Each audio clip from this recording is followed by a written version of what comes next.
Cortes na ciência. Antivacina. Cortes na educação. Fake news. Poluição. Extinção de espécies. Agrotóxicos. Desmatamento. Sério Sapiens. Fala, Sapiens, tudo bem com vocês? Bem-vindo a mais um episódio do podcast Sério Sapiens, o seu podcast mensal sobre temas variados do universo das ciências biológicas. Eu sou a Gabriele. Eu sou a Gabriela. E eu sou o Renan. Bom, pessoal, o nosso contexto atual de mundo, apesar de ter uma galera aí vivendo no mundo paralelo, indo à praia, a churrasco, pros bares, enfim, ainda estamos em uma pandemia. E uma das medidas de prevenção mais eficazes contra a disseminação da Covid-19 e também de muitas outras doenças é a lavagem das mãos com água e sabão. E apesar de ser uma medida simples e fácil, nem todas as pessoas têm fácil acesso a esse recurso que é tão importante, né? A água. Exato. Ainda que a ONU reconheça desde 2010 que o acesso à água potável é um direito humano fundamental, muitas pessoas no mundo todo, inclusive aqui no Brasil, enfrentam essa limitação, a de não ter água limpa disponível nem para suas necessidades básicas. Renan, e a questão do acesso à água pode ficar ainda mais complicada quando ela deixa de ser um dever do Estado e passa a ser um produto do mercado, controlado e distribuído por empresas privadas. Não é difícil a gente imaginar que esse acesso, que já é restrito, como vocês falaram, pode ficar ainda mais limitado, principalmente a um grupo específico da população. E adivinha, né? Não serão os ricos que vão sofrer com isso. Como sempre. Né? Mas do que a gente está falando? Atualizando. Em julho deste ano, atualizando aí, foi sancionado pelo atual presidente o novo Marco Legal de Saneamento Básico. E essa medida ela promete universalizar o acesso e a prestação de serviços no setor de saneamento, aumentando o número de brasileiros que têm acesso à água potável e ao tratamento e coleta de esgoto. Bom, mas será mesmo que atribuir a gestão deste setor a empresas privadas vai ser a melhor alternativa para toda a população? Para a gente entender melhor tudo isso, se é ou não privatização e os possíveis impactos desse novo marco regulatório, precisamos deixar bem claro o que seria saneamento básico, já que será o eixo central da nossa discussão. Então, bora lá? Bora lá. Ok, então, Mas o que seria o saneamento? Como a gente pode definir?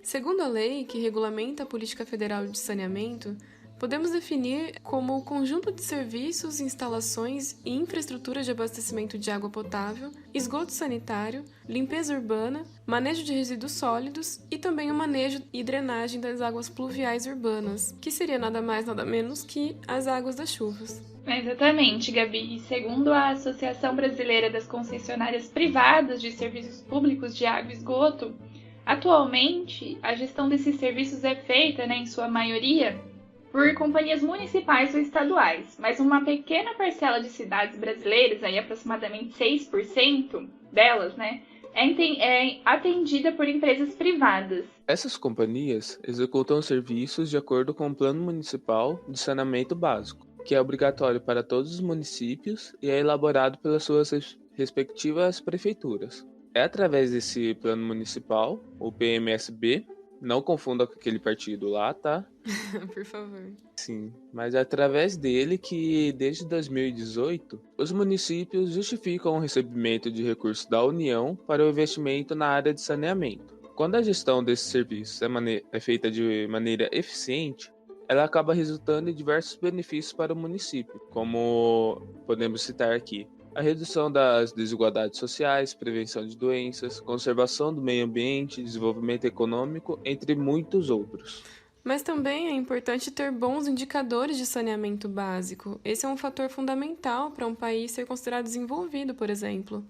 De acordo com a OMS, a cada dólar investido em água e saneamento básico, são economizados, para vocês terem uma noção, 4,3 dólares em custos com saúde no mundo. Parece bem interessante, né, não? Pois é. Exatamente. Ou seja, vale a pena o investimento em saneamento, Muito. E já do ponto de vista econômico, a gente pode citar, por exemplo, as atividades turísticas.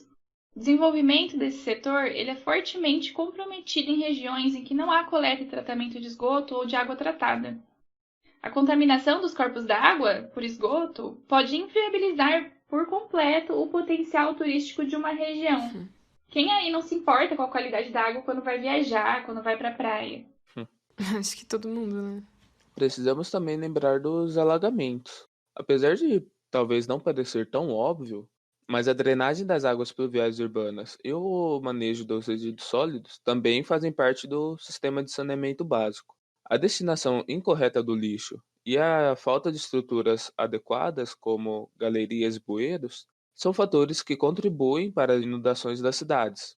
E, em consequência disso, temos transmissões de várias doenças, além do impacto social, como desalojamento de pessoas e perdas econômicas diversas.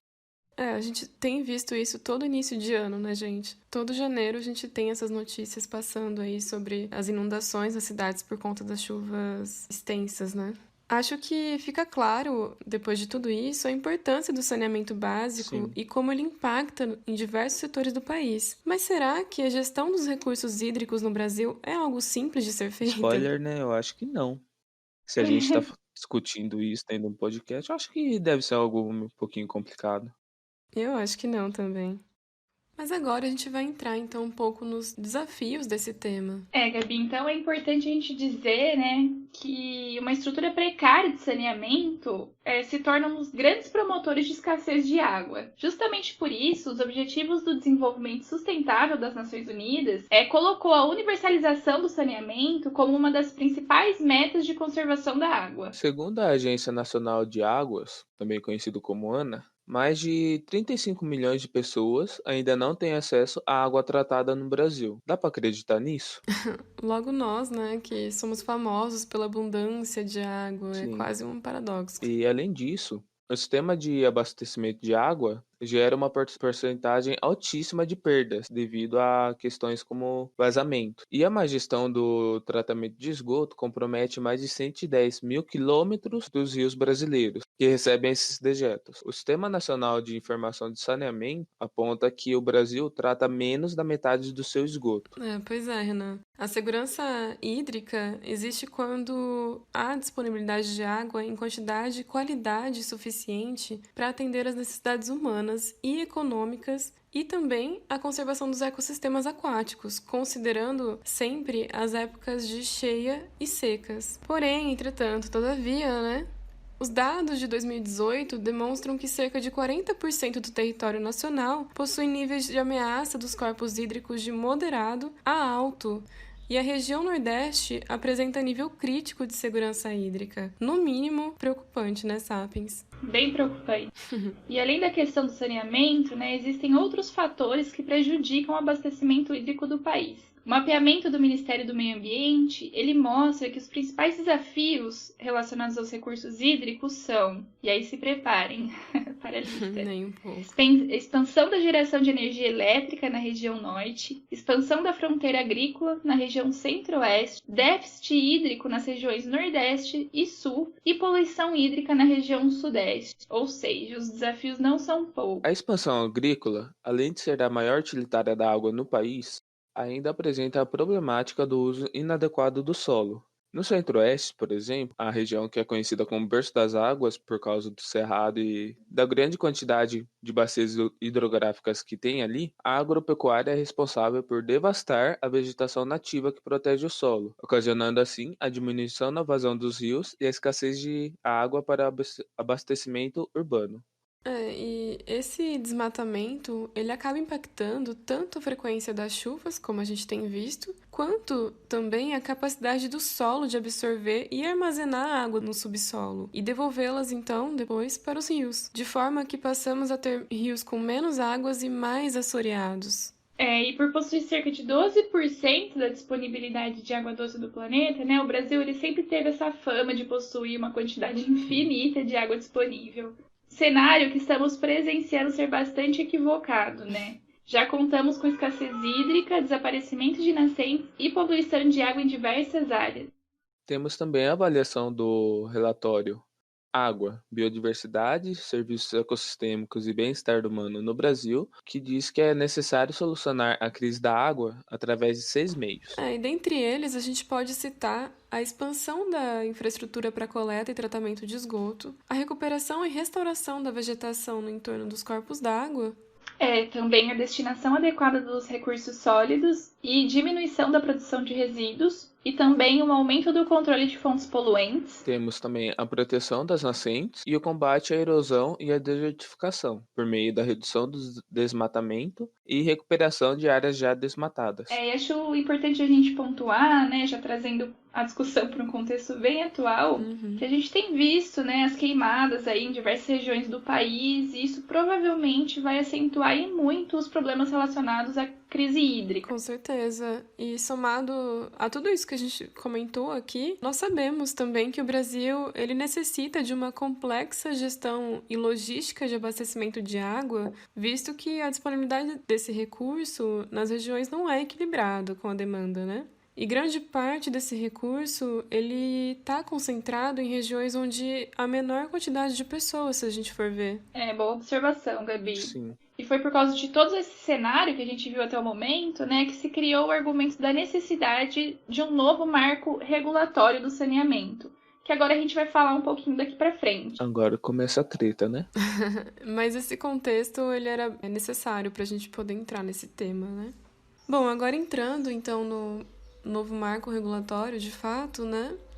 Um projeto que já tentou ser passado pela Câmara várias vezes. E em julho desse ano foi sancionado, então, pelo atual presidente, vocês sabem quem? Aquele que não deve ser nomeado. Então, foi sancionado o novo marco regulatório de saneamento básico, o projeto de lei 4.162 de 2019. Essa iniciativa, ela tem como objetivo, segundo a legislação, universalizar e qualificar a prestação de serviço do setor. Gabi, a meta do governo federal é de que até 2033, 99% da população tenha acesso à água potável e 90% ao tratamento de coleta de esgoto, que é uma meta bem audaciosa. Bastante, viu? E como funcionaria a nova regra? Bem, as empresas públicas poderiam não ser mais contratadas para executar o serviço de saneamento. Municípios ou estados teriam que fazer uma espécie de concorrência aberta às empresas privadas por meio de licitação. E a ANA, que é a Agência Nacional de Águas, passaria a ser a responsável pela regulação do setor. Hoje, se a gente for parar para analisar, as empresas públicas podem ser contratadas diretamente sem concorrência.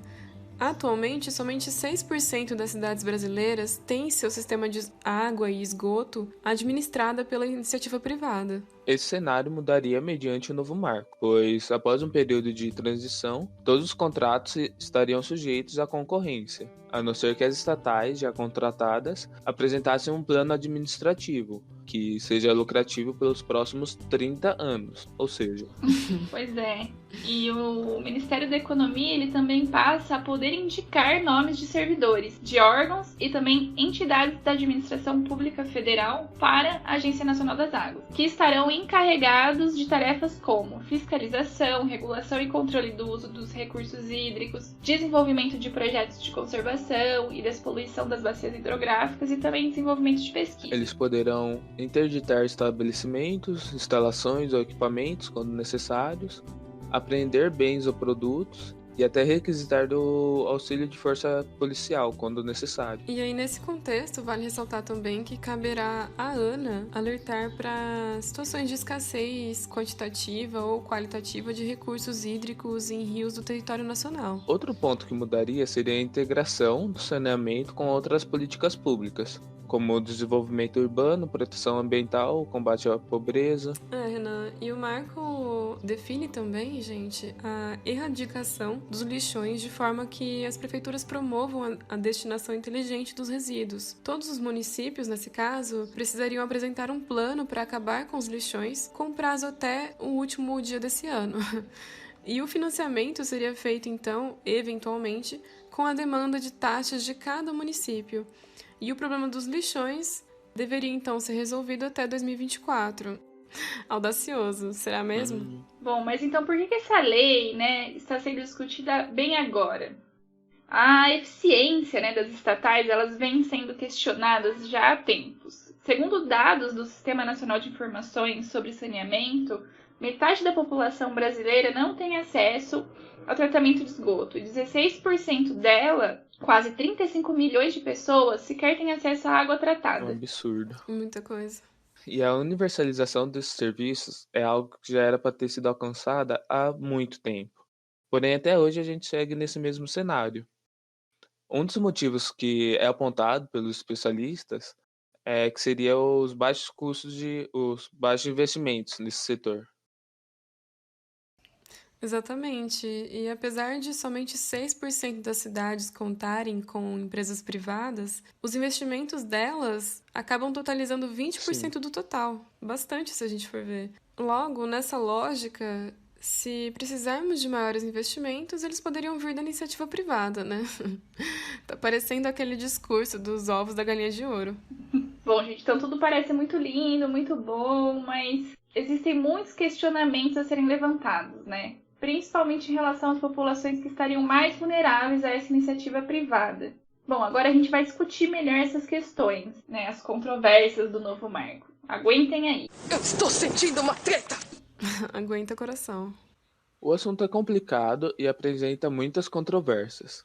Uma das principais confusões está em relação ao termo usado, privatização. As pessoas e até mesmo uma boa parte da mídia comumente se refere ao novo marco como um processo de privatização das águas. Isso é um ponto muito importante da gente frisar, né? Gabi, de maneira geral, né, define-se privatização como a venda de órgãos ou de empresas estatais para iniciativa privada, geralmente por meio de leilões públicos. Gabi, como a gente comentou anteriormente, esse novo marco, ele extingue os chamados contratos de programa, firmados sem licitação entre municípios e empresas estaduais de saneamento, que abre espaço, então, para contratos de concessão, aqui que é diferente de privatização, e torna obrigatória a abertura de licitação, que agora pode incluir prestadores de serviços públicos e privados. E para ficar mais claro, né, então, vamos definir o termo concessão, né, o que significa. A concessão, ela trata da transferência do serviço, que é temporária, e a empresa, ela tem prazos definidos, que podem ou não ser renovados, além de regras muito bem estabelecidas nos contratos para a exploração deste serviço. Exato. Ah, então tá de boa. E a gente precisa se preocupar, então. Nem tanto, né, Renan? A política neoliberal do atual governo tem por objetivo aumentar a participação do setor privado na prestação de serviços básicos, abrindo portas para as temidas, ou não para alguns, né, privatizações. A entrada dessas empresas privadas no setor a partir do novo marco é até vista com bons olhos por algumas pessoas. A questão é que ele envolve uma variedade de incertezas. Por exemplo, a regulação dos serviços prestados deve ser muito bem estruturada, de modo a evitar que as empresas atuem apenas em áreas que sejam atrativas economicamente para elas, como as grandes cidades. Exato, né? E as empresas privadas certamente não teriam interesse em investir em zonas periféricas, por exemplo, justamente onde se faz mais necessário o saneamento, como a gente discutiu até agora. Isso porque não há garantia nenhuma de que a iniciativa privada conseguiria explorar essas regiões de forma satisfatória, sem cobrar tarifas muito mais altas, uma vez que o investimento seria mais pesado em lugares sem ou com pouca infraestrutura, como vemos em periferias ou zonas rurais, por exemplo, né? Bom, então para ilustrar, né, a gente tem no Brasil um exemplo mal sucedido dessa entrada do setor privado na prestação de serviços ligados à água e saneamento, que é a capital do Amazonas, né, Manaus. Com 20 anos de gestão privada, já a capital tem apenas 12,43% de sua população beneficiada com coleta de esgoto. Isso justifica o fato de que, segundo o ranking de saneamento básico de 2020, realizado pelo Instituto Trata Brasil, baseado nos 100 maiores municípios do país, Manaus entra como as últimas colocadas. E não acaba por aí. Segundo dados do Procon do Amazonas, a concessionária Águas de Manaus, que é a empresa privada que cuida da água e esgoto na capital, obteve entre janeiro e novembro de 2019 o segundo maior índice de reclamações entre os seus consumidores. Daí a gente dá para ver se eles estão contentes com isso ou não, né? E a gente também pode citar o exemplo do nosso vizinho aqui, né, bem próximo, o Chile, que passou e ainda passa por experiências traumatizantes fruto dessa herança da ditadura do Augusto Pinochet, que alguns aqui no Brasil insistem em idolatrar, né? O país possui quase 100% da sua água privatizada de forma perpétua, e eu posso dizer que a população não anda muito contente com isso. Então, entre as décadas de 70 e 80, instituiu isso no país o chamado Código das Águas, que resultou na separação dos direitos de uso da água do uso da terra, permitindo a compra e a venda da água e da própria gestão do saneamento como mercadoria. O resultado é que atualmente cerca de 47 mil famílias chilenas estão em situação precária em relação ao acesso à água potável. É muita coisa, né? Sim. E apesar da resolução da ONU de 2010, comentada anteriormente aqui, muitas nações ainda não enxergam o acesso à água limpa e segura e ao saneamento básico como um direito fundamental. Aqui no Brasil, mesmo em seu artigo 6º da Constituição Federal, que estabelece a saúde, a educação, a segurança, a moradia e entre outros como direitos sociais, mas não cita em nenhum momento a água e o saneamento entre eles, e isso nos indica algumas coisas, né? Com certeza. E também outro ponto bem questionável em relação ao novo marco é como se dará a nova estrutura de pessoal para compor o quadro da ANA, né, que vai ser responsável por regular o saneamento. O artigo 17A do novo marco estabelece que o Ministério da Economia fica autorizado a promover a lotação ou exercício de servidores de órgãos e de entidades da administração pública federal na ANA. A diretora-presidente da ANA também já indicou a busca por novos cargos comissionados e o remanejamento de servidores públicos com grande conhecimento no tema, de outros órgãos. E apesar desse discurso de universalização do acesso ao serviço de saneamento, esse novo marco ele possui um objetivo bem claro quando a gente olha de perto, que é abrir portas para que empresas privadas entrem nesse setor, induzindo os estados e municípios a abrirem mão da gestão pública desse bem. E essas empresas vão fazer isso muitas vezes de maneira não tão transparente como a gente gostaria que fosse, né? A gente sabe que a regulação e fiscalização tem sido um problema em vários setores no Brasil, né? E por que seria diferente aqui? Bom, e é aí que está o problema, né? Vincular o acesso a um direito humano com a lógica de mercado e a finalidade de lucro pode ter o efeito contrário do que o esperado, né? Restringindo o acesso da água e ao saneamento a certos grupos, ao invés de universalizar.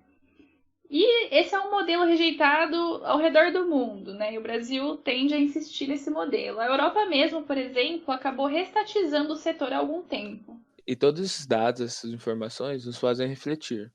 Será que esse novo projeto de lei será uma boa opção para o nosso país? Será que ele irá atender a demanda de toda a população sem discriminação das regiões mais pobres ou vai atender somente a interesses de regiões específicas? Será que a qualidade e o bem-estar dos cidadãos será realmente levado em conta ou somente o lucro dos investidores é o que vai importar?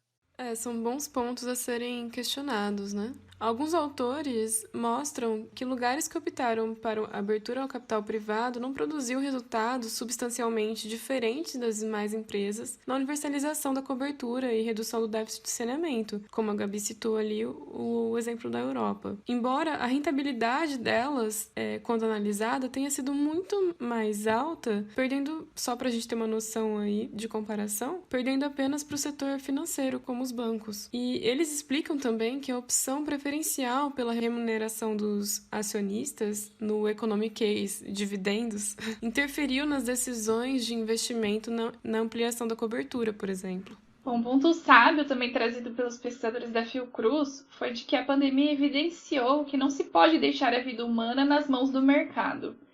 E água é vida. Mas então o que fazer, né? Como fazer? O caminho possível seria com a coordenação federativa, muito planejamento local e a transferência regular de recursos vinculados para o setor, como ocorre em outras áreas também. Esses são pontos que a lei não só não aborda, como tenta enfraquecer para abrir espaço aos que lucram, né, com essa deficiência. Sempre, né? E essas reflexões são muito importantes porque a gente precisa ficar atento para garantir que os nossos direitos e que o acesso à água seja igualitário, independente dos benefícios econômicos. No caso, quando a gente trata de um bem comum como a água. E esse é o papel do Estado, fiscalizar e garantir que esses direitos sejam atendidos. Sim, e a gente não pretende aqui bater o martelo sobre se esse novo marco vai ser bom ou ruim. Afinal, o mundo inteiro é complexo demais para ficar nessa dualidade, né? O que a gente procura aqui é trazer uma reflexão sobre um bem comum muito importante para nós, pois as decisões que a gente tomar agora vai impactar não somente na nossa geração e como também nas gerações futuras. Então, não devemos ficar usando de argumentos simplistas e não pensar muito bem sobre tudo o que está acontecendo. Os problemas são bem complexos, né? E quem nunca ouviu o ditado: um olho no peixe e o outro no que passa pelo Congresso na surdina? Minha avó falava isso. De olho na boiada, galera. A gente tá. De olho na boiada, hein? Apesar desse episódio ter sido um pouco mais técnico do que os outros que vocês estão acostumados, era um tema necessário que a gente precisava abordar. E esperamos que vocês tenham gostado desse episódio. Deixe o seu comentário sobre esse novo marco, o que você acha dele, se você concorda ou não, se ele é um caminho para a privatização. E para você que tem acesso ao saneamento básico, você é privilegiado sim. Exato. Vamos fazer bom uso, lavar as mãos. Se puder, fique em casa, porque a gente ainda tá na pandemia, né? É sempre bom lembrar. Exatamente. Lembrando que a gente continua gravando aí remotamente, cumprindo todas as recomendações da OMS. Não está fácil. Não está fácil. Porém, seguimos na luta, né? Seguimos. Bom, galera, não esqueçam também de seguir a gente nas redes sociais, tá? O @SérioSapiens. Se inscreve também no nosso canal no YouTube. E compartilhe com seus amigos e familiares para dar aquela forcinha para esse nosso projeto independente. Afinal de contas, você não vai pagar nada por isso. Exato.